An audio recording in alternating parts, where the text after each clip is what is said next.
I think we agree that we are set to be a $5 trillion economy fairly quickly, but what's going to drive us to the next $5 trillion is the question that I'm hoping we get to answer today. We've got a very diverse set of panelists from banking, from aviation, from policy and research. So let's set the stage. Starting off with you, Manoj. What is the one engine you think that is going to drive India to the next $5 trillion in GDP? I think it's basically access to good quality capital. I think that's what is most important, because I think we have talent, we have the zeal, we have more than enough entrepreneurs. But I think it is about having access to good quality capital, people who are willing to back entrepreneurs, people who are willing to back enterprise, which are outside what are established businesses. Okay, and I think till that access is not available, we will struggle to get to where we need to get. But if you have access to that, then sky is actually the limit. So I would say access to quality capital. That's a great point. I'm going to come back to that later. Naresh, one engine that you think is going to drive the next $5 trillion for India? Basically, the contribution of each and every entrepreneur over here. Okay, that's a role. See, India is already into a $5 trillion story. That's what I say. But the main is, who are the main important characters? And besides this, the growth. The growth like inclusive development, where the funds are not being yet reached. So that's main important. So we've got capital, we've got depth of growth. Rikesh, to you, what is the one engine that is going to drive the next $5 trillion? No, I feel, I mean, we have all set to go for $5 trillion economy. And in fact, the way government has given the fillip by doing a lot of FTAs, particularly, I'm sure that we are all set to achieve this target. No, but the question is more, we're going to be at $5 trillion very soon. What's going to take us to 10? I mean, if you see, of late, India has gone different from the conventional sectors. Like we were earlier in textile, chemicals, and all those things. But of late, if you see, now we are got into defense sector, aerospace sector, which is a high margin. If you compare India with other any developed countries, like if you take the example of China and all those places, our high-tech export is hardly 9% of our total export, whereas China does 35%, Korea does 40%. So these are the sectors when we go to that sector, and from there when we start doing export, probably that will take us to the next level. Very interesting point. I'm also going to come back to that one later in the discussion.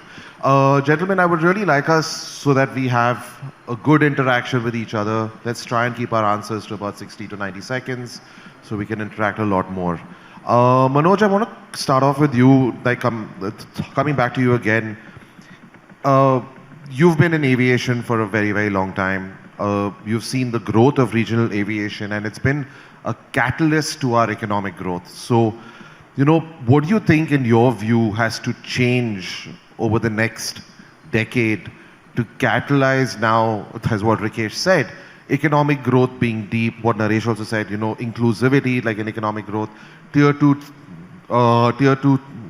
and 3 cities now coming into the fold, and GDP just not being concentrated like in the metros and the cosmopolitans. So how does aviation need to change over the next decade to catalyze that growth? Yeah, so I think there are a whole bunch of learnings for us. You know, we've been in operation for about 2.5 years, operated over 14,000 flights. We go into real tier 2, tier 3. You know, so we go into places like Sholapur, Jalgaon, Sindhudurg, you know, Pune, Hubli, you know, all of these places, Vijayawada, Rajahmundry. Now, what we have seen in all these places is that the moment you open up, okay, people actually start traveling. And that becomes a driver of economy. You know, like when we started flights from Goa to Lakshadweep 2.5 years back, Lakshadweep used to have like one flight connecting between Cochin and Agatti. Today, we are proud to say that there are 5 departures every day from Lakshadweep. Lakshadweep used to shut down between 15th of May to 15th of September. Nothing would happen over there. Right now, we just introduced a double daily frequency between Cochin and Agatti because people are traveling. Tourism has improved. Hotel rooms have improved. So I think air connectivity is a big driver for improving the local economies. Okay, and we are beginning to see that India's got 163 fully functional airports, but most of Indian aviation is concentrated around 70 airports. Okay, and that is where people like Fly91 that has gone and properly funded, we got actual professional funding behind us, is able to open up these smaller markets, correct? And I think that is how each of these cities will actually start developing. Sholapur did not have air connectivity for the longest. Okay, we went in connecting 2 cities into Sholapur. Okay, we connect 3 cities into Jalgaon. Okay, so I think air connectivity is a very, very important, Mr. Hiranandani spoke about airport infrastructure. It is really, I believe, one of the largest growth drivers for a country. And the development of a country is actually measured by how distance is going to be measured in time and not in kilometers. And that is really what air connectivity would be doing. So to that point, right, from a policy perspective, you said 70 airports actually account for a large chunk of the air traffic. We're still about 93 airports outside, which don't really. So do you think that this needs a policy push? Is this something, or is Fly91 sort of doing it regardless of policy? And what's your playbook? So if you ask in terms of playbook, so one side, of course, we have the government of India has got a fantastic scheme called the UDAN scheme. Okay, and UDAN actually helps you with some amount of viability gap funding. Okay, but having said that, you can't build a long-term business enterprise based on viability gap funding. So out of like 280 weekly flights that we do, it's only about 98 flights where we actually get government support. But I think the government has done some good stuff. There are smaller policy changes, like for example, we have a banker on the panel. Not a single Indian bank views aviation as a place where they can actually put money because they don't understand the asset. Like, is it also because of the hangover? Of course, it's because of the hangover. I mean, it's because of the hangover because aviation as an industry had zero corporate governance till about 12 years back. Okay, till we've had, people like the Tatas come in, people like Akasa, people like us. Today, I would say 95% of aviation in India follows the highest standard of corporate governance. 12, 15 years back, no. Okay, and I think the banking system, the regulatory frameworks need to understand the evolution of the industry. Rikesh, very quickly, do you want to just, from a banking perspective, what do you think is just missing for banking support to come into the aviation sector? No, as you rightly said, 10, 12 years back, it was a challenge. But now if you see, with the so many transparency, compliances, government has brought in, RBI has brought in, banks are open to fund it. In fact, if you see, the government has come up with the GIFT City concept, where all the lease was happening from overseas. Now we are planning to do through GIFT City, saving a lot of money for the country. So banks are open, and in fact, for Tata Group and Indigo Group, who have ordered more than 500 aircrafts, it is the banks who are funding. Nice. So just staying on that, right? India now on more native to what you're doing with Exim. India now wants to be a serious competitor in global supply chains, but we face a lot of competition, specifically from ASEAN and China, right? So in your mind, what are the 2-3 structural changes that need to happen for India to be an export powerhouse over the next decade? So export powerhouse, as I rightly, in the beginning only I told you, the first thing that we have to get into sectors where the margins are high, where like high-tech industries. And India has come up very well. In fact, we have come up with many programs. We have a Ubharte Sitare program where we are trying to support Indian companies for basically who are got into defense, aerospace and all those things. In fact, I can quickly tell you one story. I had got two young entrepreneurs, or I would say college pass out. A student came to our bank and said, look, we have got a concept. We don't have money. Would you lend us So it was not making a banking sense for us to lend the money because they were not having any collateral and all those things. But then also we had an advisory committee where we have got the experts. And basis their recommendation, we said, look, we'll not give the entire money by way of debt. We'll take some equity, we'll give you some debt. And we did, and within a span of 2 years, this company got listed in stock exchange. Today they have got a market capitalization close to 1,500 crores, and they have taken just 10 crores from us. And today they have order book position itself of 3,000 crores. So this is the story has happened which was not in the past. So we are supporting, other banks are supporting. Now coming to government has done a lot of things like PLI scheme, then FTAs. These are the two key things I feel. And of course, apart from this, the red tapeism which has gone away, now the single window concept, a lot of states are giving so capital incentives also, which is given in other countries also. It's not like that in India is only giving capital in they are not in India only. It is incentivizing. It is China, Korea in a different form. So now we have gone in that path, and we are seeing we are reaping the benefit of that also. And I'm sure with these things, probably we will achieve our targets. Thank you. Naresh, you and I share a passion. I also have been involved in investing in sustainability and ESG for the last 14 years. So, historically, industrial growth and environmental sustainability have never been hand in hand, or have been like you pick one of the two, right? What has changed today, and do you think we are at that point in India where we can actually leapfrog and be like, listen, these two things actually go hand in hand, and industrial growth and sustainability are very linked, and that just makes it more competitive? What is your view? Karan, before answering it, I want to tell somebody why I'm wearing this cap. Couple of 2-3 years before, I had a cancerous brain tumor. I was operated for that. Since that, I have to keep my skull on the room temperature. Too much AC gives me a brain fog, and too much light gives me a visual epilepsy. So visual epilepsy is which I'm going through. Like you guys are here, suddenly you guys turn up into 6 centimeters, and suddenly turn up into 24 inches. So I have to control my eyes through this brain fog thing and all. So yeah, Karan, back to you. Okay, basically both has to go hand to hand. And today CSR has been looked as basically a spend, a 1-year spend. The day we start looking at as a value, a measurement value for next couple of years, okay, it will grow. And now, first of all, I like to say all the entrepreneurs over here, basically it should not be an individual responsibility. It should be more like a cluster together and development towards it. So CSR is basically passion, but if you grow it, if you invest it in a proper manner, it can give you amazing returns. I've seen it personally myself. Like what the commercial you saw behind, Jawpado bags. So far, we have distributed around 2 lakh bags. And 2 lakh bags were contributed by the bag manufacturing industries. And the manufacturers were done by the startups.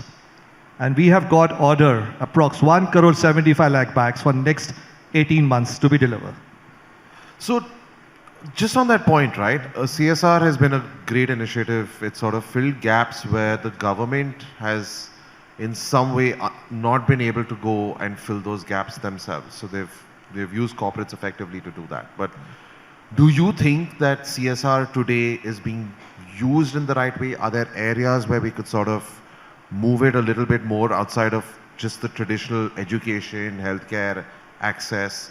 Are there areas where you think that, CSR initiatives could really go to propel, say, deeper growth, build in new industry, build in new sectors for India? Karan, fantastic question. Basically, CSR is not exactly used where it has to be used. We copy because each it's other. Just used in, yeah, it's just used. Like, it's used in the annual report. Yeah, that's it. That's it. Okay, we plant trees. We don't maintain trees. So if we align with the government of India, or state government, central government, perfectly is going to grow up. And CSR is not for the weaker community. It's for a segment.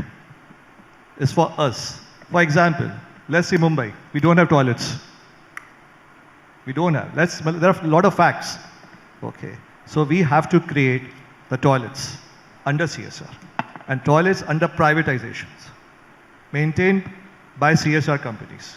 And hopefully that's not just flushing money down. No, it won't be. So far, it's been doing it now. So we have this project called Wu Junction for women and Lu Junction for men. Okay. Okay, so in next couple of months, we should be out with our own project. Gridlabs is coming with Shroff INC. And there are a couple of other HNIs and family houses supporting us. Okay, great. No, thanks for that perspective. I'm just going to switch gears a little bit now. Manoj, given what we're seeing today, moving to a trend to a $10 trillion, adding 5 more trillion to our economy over the next, whatever, 8-10 years, what is the biggest risk that you see for that growth for India? I think the biggest challenge would be trying to do too many things. Okay, and it's like any business, if you don't keep it simple, if you don't keep it focused, if you don't kind of focus on the fundamentals, you lose out in the long run. So if you want to get to a 10 trillion economy, and if you say that your core infrastructure has to be in place, till you don't have that core infrastructure in place, you can do a lot of stuff around, it's not going to help you. You need to have your corridors in place to move goods and equipment. You need to have your telecom, pipes in place. You need to have your ports. You need to have your airports. So you need to have all of that stuff in place. And a lot of times, people get excited by the larger piece, and you start trying to do too many things at the same time. I think it's about sequencing. It is about somebody ensuring that we are able to tick off things in a project plan as you go along. A lot of times we put the cart ahead of the horse, and that is when you end up with challenges. And again, I always love to give this example. India's got 163 fully functional airports. We are now going to get to 200. Okay, so somebody is actually working very hard to get airports ready. Okay, but nobody's working, and we got 1,500 aircrafts on order. Okay, but we are not working to make sure as to what do we do to actually get people to these airports. What do we like? When we started Sindhudurg, I'll give it as a good example. There used to be a lock on that airport. We started with 3 flights a day from 3 cities. Passengers started coming in. I had to stop my operations for 3 months because when people would land at Sindhudurg, there were no auto rickshaws, no taxis, no buses, nothing. So it took us about 5 months of active work with the local ecosystem to actually build it out, after which we restarted. Okay, so I think the need for all these to come together becomes very important. So not just blind infrastructure, but more targeted, planned infrastructure which brings in an ecosystem. No, absolutely. Naresh, agree, disagree? And what is the biggest risk to your view? Do you agree, do you disagree? Or No, I agreed with it, very much. In fact, What they is the should biggest start risk like for you? more of a private aircrafts also. No, one must, and in fact, I will just make See, one. actually, sorry to interrupt in between, but actually we need it. You need air taxis, personal air taxis. And there is a market for that. Like I've been recently seeing in UAE, Monocab, because I have my presence there. So I've seen a lot of Indians going for that lifestyle. Like, I will just add a point, and I'll just take off from what he spoke about. IFSC, for example, IFSC is a beautiful infrastructure that has been created to move the entire global leasing into India. Okay, I was one of the first airlines to actually set up a leasing company, a subsidiary company in Gift City. I'm a company we raised $30 million of equity. Okay, we got 0 debt on our books. Okay, but till date, we do not have even 1 single rupee financing that is available. Okay, on one side, we have the Prime Minister saying, let's save dollars, and billions of dollars still go out to Irish lessors. Okay, but we are still not able to fix the problem of, a bank being able to give rupee funding into IFSC. So great infrastructure, okay, but with 1,500 aircrafts on order, we're still not seeing mainstream aviation get access over there. And I think these are the small pieces that need to be fixed. Very interesting point. Rikesh, biggest risk to India's growth for the next 5 trillion, according to you? No, two things. I mean, we are all set to achieve this target. Two things: political stability and no flip-flop in policy matters. These are the two key things I feel that will take India to the next level. I'm going to sidestep political stability because that will just become very controversial for us to get into. But you know, I want to, because this is again a little bit close to my heart, I want to bring in a little bit of the circular economy and how that sort of would play in the next phase of economic growth for India. And Naresh, just starting with you, recycling, ESG traditionally have been great buzzwords, right? But at the same time, we import all of our energy pretty much. We import today a lot of minerals which are going into batteries, which are going into motors. So, in your view, you know, how do you see circularity playing out, circular systems, circular supply chains, reverse supply chains playing out for the next phase of economic growth for India? See, basically for this, I think, so Rikesh can give the better answer than me. I mean, I would love like Rikesh to provide a perspective as well. Because that's more of the banking side, not on a inclusive development. But your two cents. Yeah. See, yeah, we need a support channel here. And actually, we don't have that. Right. We don't have that. Okay. And so the things which we don't have here, answering on that becomes very difficult. It becomes more like a political now, if I answer that. Fair. Okay, yeah. So that will come with a disclaimer, which I don't want to do it. Okay. Fair. Rikesh, circular economy, reverse supply chains, is that something you think will be significant in the economic growth for India, like going forward? Yeah, I think, undoubtedly, these are the very, very important aspect of when we are growing at, we are planning to achieve $5 trillion economy. But apart from that, I mean, as you talked about the energy resources and all those things, so there I have a view, I mean, yes, India is today, we are importing a lot of crude and other things, which is making CAT deficit and all those things. But going forward, the way India has adopted the green technology, I mean, we are planning to have 500 gigawatt by 2030, and we are well on track. In fact, the way investment happening in this sector is, I would say, remarkable, and the government policies has been fantastic. And with this BESS, battery storage system and all those things, I think over a period of time, our dependency on the crude will definitely go down. That is my view. It definitely will go down, and banks are supporting in, I would say, I have not seen a single project where the banks are not coming forward and supporting, as long as the project is viable, of course, based on certain merits. So I think this sector looks to be very promising, and bankers are also supporting it.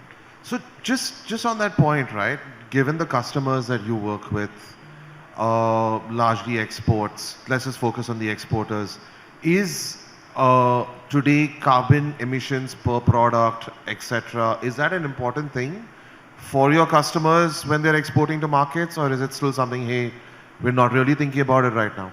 No. So that has become paramount. In fact, now gone those days when when your trade was happening based on the pricing and quality. Gone those days. Now the first thing first comes ESG compliance, sustainability, what is your carbon footprint, what is the traceability, and in fact how the resources has been used. So in fact we are seeing a lot of companies who are coming to us. In fact in the last couple of years we have funded so many companies to improve their carbon emission. I mean to reduce their carbon emission using better technologies, zero liquid discharge and all those things in textile sectors. In fact now, classic example is CBAM, cross-border adjustment mechanism, that is that has been adopted by Europe. They want to import steels which have got a low carbon. Now suddenly this thing was a new mantra for India and nobody was prepared. But we have funded a couple of companies who have come to support them for this, to meet their CBAM compliances. So we have supported them. They are now gradually reducing their carbon content in their steel making. So even textile companies, we are funding a lot of textiles companies who are now coming to us because they want to use greener energy. They are going to solar grids. They want to use the water.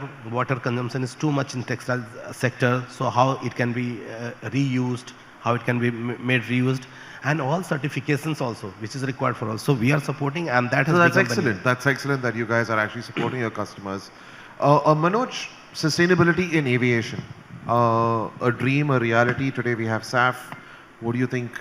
What do you think is going to bring in sustainability in the aviation sector? So I think there are possibly three things that I would kind of, plug over there. So one is very clearly SAF. I think sustainable aviation fuel is very important. There's a lot of work happening. Yes, the access to SAF is still not really there. So that is there. So there's one side we talk about it, but the other side, it's also about making it available when I fly into a place like Jalgaon or Sholapur or any of those things. So I think that's number one. The second part that we also need to look at is using the right kind of aircraft for the right kind of trips. Okay, and unfortunately, a lot of times, I don't think that is something which people actually focus on. So I think that's the second part of it. I think the third part of it, I always say that what is it that every individual company can do? And I'd like to give a small example. It takes me 10 seconds. Is we at Fly91, when we started the airline, we actually eliminated the entire check-in process.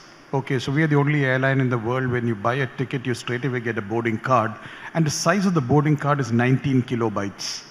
Okay, an average boarding card is about 380 kilobytes to about 1.5 megabytes.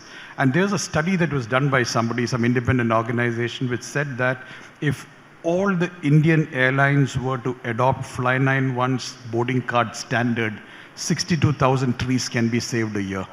Okay, so I think these are the small things that we did without the aim of saving trees, but by challenging the norm and coming up with things that actually help the environment as a consequence. Interesting. I like, it shocks me even today that people still use boarding cards in India. And when you travel to most airports outside, like if you go to the US, Europe, it's almost eliminated. I mean, there's no need for it but they still have a boarding card. I'm talking about the size. There's still a digital boarding card, correct? But the average size of a digital boarding card is 300 kilobytes plus. Okay, nobody's managed to bring it down to 19 kilobytes. Okay, and the process that still exists where you still need to check in, that process gets eliminated. Amazing. Just stay with me. We're going to change gears once again. I'm going to get into a quick rapid fire with you all. 3 to 4 questions, 1-word answers only. Manoj, starting with you. Biggest infrastructure gap for aviation today? Is it airport? Is it runways? Is it air traffic? Is it financing? Is it policy? I think I know what the answer is, but... Access to capital. Access to capital, financing. Rupee capital. Window seat or aisle seat? Window. One Indian city that is massively underconnected. I would say Jodhpur. Jodhpur? Lovely. I love the city. They're one of my favorite cities in Rajasthan. Naresh, quick ones over to you.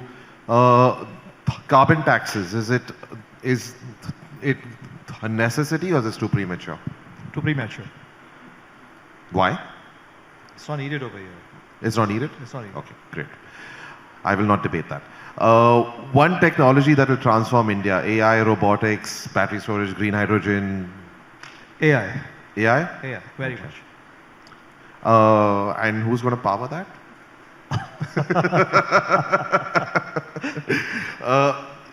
Should sustainability reporting become mandatory for all companies regardless of size? Very much. Not like CSR? Yeah, not like CS. Okay, great, good. Rikesh, over to you. One export sector from India that will surprise the world. Sorry, come again? One export sector from India that will surprise the world. I think it's, I feel it's pharma. Pharmaceuticals? Okay, great. Free trade or becoming good friends with your trade partners? Free trade. Free trade, okay. And digital documentation, a risk or is it going to bring in a lot of efficiency? No, of course, you have two sides of everything. So it is good also, and you have to take care also. Great, thank you. Just stay with me, Rikesh. Just so that we're closing up, rounding up very quickly. Now, let's say that we have this panel hopefully in 2035 and we're all like still like around to be on the same panel once again. In 10 years from now, what is the one hope that you would like to actually see being achieved when we come back and have this discussion? No, I would like to see India as from developing to developed countries. Of course, we have a mission 2047, but I would like to become it much prior to that. Great, thank you. Naresh? Better infra, toilets, and of course, aircraft signing. you make an airport in Ratnagiri. I really need it. Because a lot of projects are going over there. Okay, yeah. Nice. Manoj? Yeah, I think I would possibly look at it slightly differently. I would say that we have a whole bunch of, budding entrepreneurs in the room. I would love to see all of them be supremely successful, okay, and possibly have like 10,000 people employed by just this room alone. I think that's really how a true country will grow. So for me, I think that's what would make a difference.